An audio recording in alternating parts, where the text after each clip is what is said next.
আসসালামু আলাইকুম প্রিয় বন্ধুরা।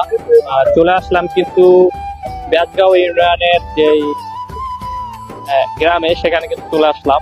সেখানে এসে কিন্তু ইতিমধ্যে দেখতে পাচ্ছি যে পুরাতন আগের যেই মেঘল আমলের যেই পুরাতন গির্জা ছিল, সেখানে কিন্তু এই মতো অবস্থান করছি। তো আপনারা কিন্তু দেখতে পাচ্ছেন যে পুরাতন গির্জা রয়েছে এখানে।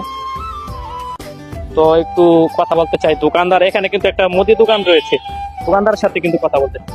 আচ্ছা, এই যে গির্জাটা রয়েছে এখানে, আমি এখানকার আপনি যে বললো যে এখানকার লোক না, সে এই গ্রামের কোনো লোক না, তো আপনারা তো এই এলাকায় থাকেন। জি জি। তো এই এলাকায় এই গির্জাটা আপনারা গির্জা না, এটা মন্দির। মন্দির, হ্যাঁ, এটা সতীদাহ বললাম যে প্রথা এটা মন্দির। মন্দির। এটা মনে হয় প্রাচীন যুগের থেকে মনে হয়। সতীদাহ প্রথা মন্দির 1947 সালের দিকে এটা হয়েছে।